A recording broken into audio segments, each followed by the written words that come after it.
Wala na. Mga kaibigan, sayang na ang investigasyon ng Blue Ribbon Committee na di umano sabi nila na may nasa tamang direksyon. Ngayon ano na, sinakripisyo ni Ping Lacson ang kanyang mandato para isalba ang pagiging Senate President ni Tito Tuta Soto upang hindi siya matanggal. Isinakripisyo ni Ping Lacson ang bayan dahil sa kanyang boss at kakampi na si Tito Soto. Ngayon mga kaibigan, ito na. Wala makakapagsasabi kung kailan babalik uli ang Blue Ribbon Committee on Aid of Legislation dahil ayun na, nag-resign na si Ping Lacson upang sa ganon matatagalan uli ang pagpili kung sino ang susunod na chairman ng Blue Ribbon Committee. Kung si Pangilinan man lang, wala na. Lahat sila kaalyado ni BBM.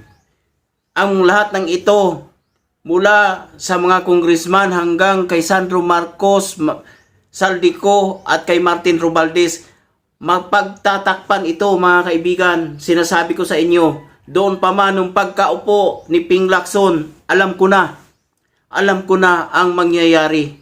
Babababuyin nila at ililigaw nila ang taong bayan sa mga ganitong paraan ng kanilang paglalaro mga kaibigan. Basang-basa na sila, huwag na silang maggambit-gambit kasi naggagambit-gambit pa sila eh. Ito ngayon, may panunuorin po tayong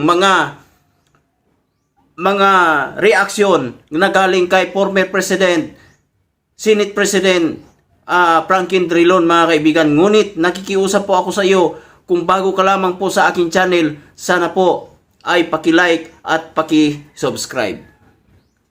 Ang una ko pong itatanong sa inyo, I'm sure kayo po ay nakikibalita din sa nangyayari ngayon sa Senado.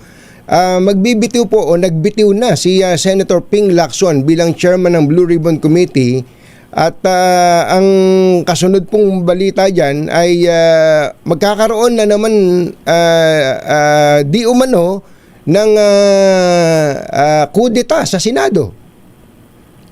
Pag gano'n po, kasama po yung alin na Tunying. Nagbitiw si Senator Lacson. Nagbitiw as Blue Ribbon Committee Chairman at tila baga ang kasunod nito ay mapapalitan na naman si Tito Soto bilang Senate President. Sa akin po, Tunying, ang tawag ko dyan, isang ginawa para po hindi matanggal si Senate President Soto. Ang tawag ko dyan sa CHESE, King's Gambit. In other words, dahil po nagagalit ang mga kasamahan niya doon po sa mga nangyayari at sa Blue Ribbon Committee, ang nagtangkang alisin si Soto kung hindi mag-resign si Ping Lacson. Yan po ang aking paningin bilang isang dating politiko. In other words, either to save Soto, bitiw po si Ping Lacson. Dahil sa alam mo ito, Tunying, ito'y wala na akong nakitang mas unstable na Senado kaysa ngayon. Labing-5 po ang bumoto kay Soto, hindi po ba? 15. Doon sa 15, isa doon si Pia Cayetano. Yes. Yun pong kabila, nandun yung kapatid niya. Si Alan Peter. Oo nga, no? Hindi ba? Gago na ako pag sinabi ko magkaiwalay ang boto ng dalawang yun pagdating sa pagkapangulo ng Senado. Siyempre, magkaisa yun. So, pag yan po ang tunay. Pangalawa, yun po ba yung mga magkakapatid yan? At ibig sabihin, halimbawa, yung mga bilyar, hindi naman pwedeng maghiwalayan ng boto. Sama-sama yan. So, ibig sabihin nito, Tunying, doon po sa 15, tatlo na ang hindi kasigurado. Oh, So, labing dalawa na lang. Opo. O, hindi pag Tapos na. lumipat yung isa Isa na lang. ngayon, si JB Ejercito, nagsabi na hindi siya natutuwa doon sa nangyayari. At ganoon din si Wing Gatchalian. Yes. So, malamang, mapapalitan din si Tito Soto. Ngayon, King's Gambit, para po hindi mapalitan si Soto, nagbitiw ng Blue Ribbon Chairmanship si Ping Lacson in order to appease. Sabi na. So, yan po ang aking basa. Alam nyo,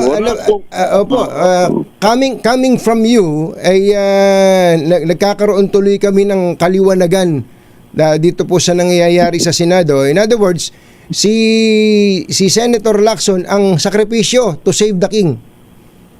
Tama po yan. Opo. Kaya hindi ako mag-ulit Tunying, notwithstanding all this talk about the coup.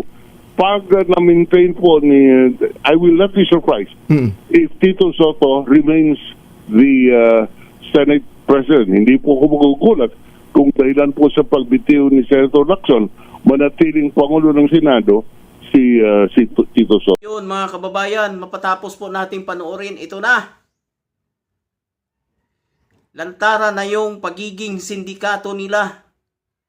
Sinisindikato nila ang sambayanan.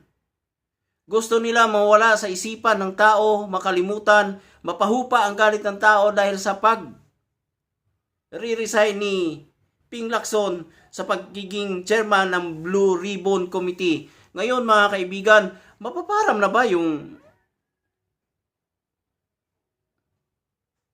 pag-iimbestiga? Mawawala na lang ba ng tuluyan? Mawawala ng saysay?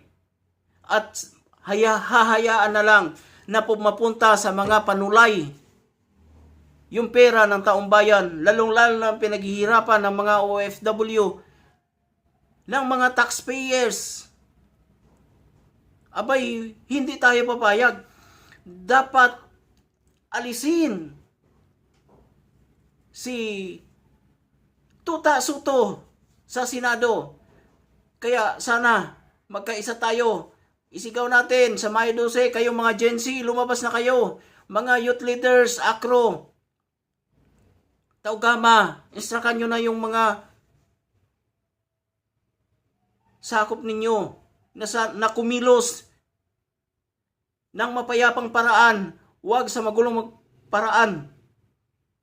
Sabay-sabay nating isigaw na si BBM ay umalis na sa kanyang pwesto. Dahil kung mananatili si BBM sa kanyang pwesto, ang Pilipinas magiging bastos na sa mata ng International Committee. Hahayaan ba natin yon? Na wala na tayong digdigan? Wala na tayong dangal? Kung magsasalita tayo sa pandaigdigang entablado, wala nang makikinig sa atin dahil sa ating pinunong kurakot at bangag. Mga kaibigan, magtulungan tayo. Isigaw natin sa Mayo 12 na sana wala nang Marcos na maiiwan sa Malacanang. Itabi muna natin ang pansarili nating kapakanan. Itabi muna natin ang pangkating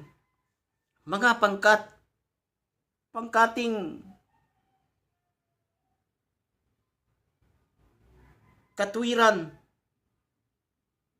Ang ating paunahin ay ang bayan sapagkat kayong mga Gen Z, kayo ang susunod na magrerenta sa Pilipinas.